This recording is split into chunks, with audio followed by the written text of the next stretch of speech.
So hi! Welcome back to my YouTube channel, and for today's tutorial, ituturo ko sa inyo kung paano nga ba mabasa ang mga chat sa Messenger kahit hindi natin nasisin. So guys, ito is another way kahit hindi nyo na i-turn off yung show read receipt sa inyong Messenger account. But first, please subscribe to my channel and don't forget to hit the subscribe button and the bell to notify you for my new updates. And if you want to learn more, just keep on watching and let's start.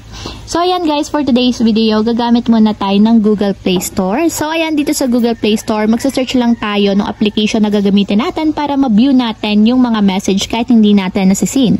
So dito sa search bar, ang isa-search lang natin is yung unseen. So ayan guys, ganito yung itsura ng application ng logo, kulay blue, and nakalagay is unseen, no last seen.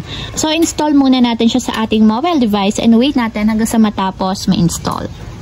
So ayan, after ma-install, itap na natin yung open para directly mapunta tayo sa pinakang application.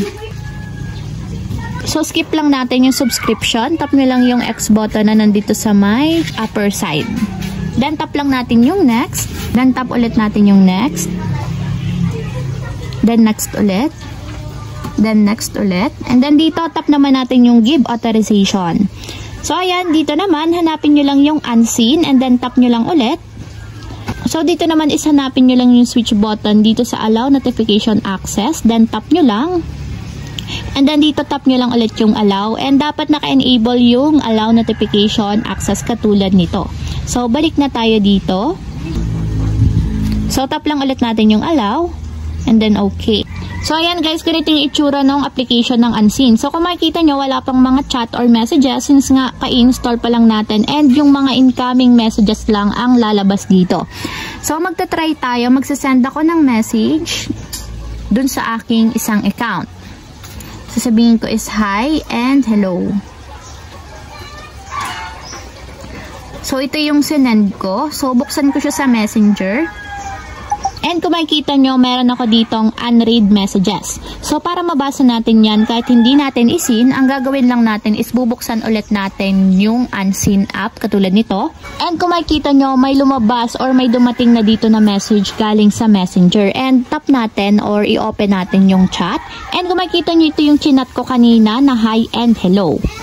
So, papakita ko sa inyo guys, kahit hindi ko siya sinisin, lalabas at lalabas siya dun sa ating in-install na application na unseen. So, hindi din talaga siya mag-a-appear na seen. Papakita ko sa inyo na hindi pa rin siya nakasin kahit na nasin ko siya dun sa ibang application. So, pakita ko naman sa inyo kapag nakasin yan. So, ayan, sinin ko na, and ipapakita ko sa inyo na nakasin na din siya dito sa aking Facebook.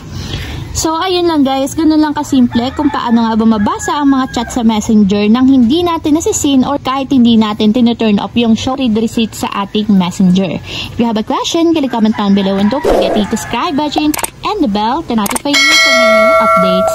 And thank you for watching! Living life, every day, late at night, not okay.